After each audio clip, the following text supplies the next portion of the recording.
Most G7 countries are of one mind on climate change and the Paris Agreement to limit global warming to under 2 degrees.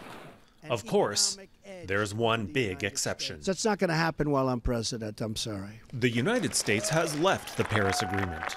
Canada and the other G7 countries remain committed to its binding targets, but all are struggling to reduce their carbon emissions.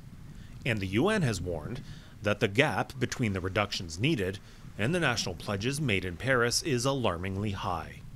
Our problem is that we don't see this as a priority because we don't understand how climate change interacts with and affects everything that's already at the top of our priority lists. One of Canada's big priorities as G7 host, the world's oceans, and the danger of rising sea levels, melting ice, and extreme weather. When we look at all the extra heat being trapped inside the climate system by our emissions, 93% of that heat is going into the ocean, and over 25% of our carbon is going into the ocean too. That's not all that's going into the ocean.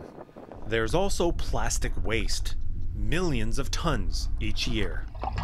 Canada wants a G7 plastics charter to reduce that number, even if most comes from China and Southeast Asia. 10 rivers in the world contribute 90% of all ocean plastics, and none of those rivers are in a G7 country. But we know that there is a need for real leadership on that.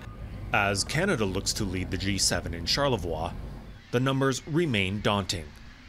Ocean plastic could triple by 2025, and global carbon emissions are projected to rise again in 2018. Transformation is difficult immediately, that's fine. So we have to have a plan, a long-term vision, to see how this low-carbon economy will be deployed over time, and that's the sense of the vision that we hope these leaders to have.